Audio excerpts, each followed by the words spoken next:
To enable USB debugging in Samsung Galaxy A57 5G, first of all, you will need to open settings on your device. Next step is to scroll all the way down, and then we can find the developer options right here.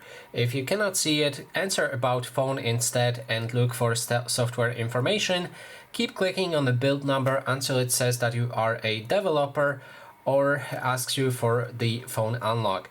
Then we can enter developer options right here and look for the USB debugging, which should be around here.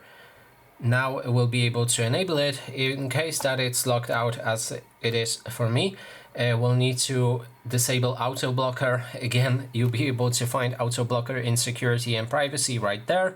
Then there's auto blocker that you can deactivate. Now if we go back, we can finally find a USB debugging and activate it. So that is basically everything. Thanks so much for watching.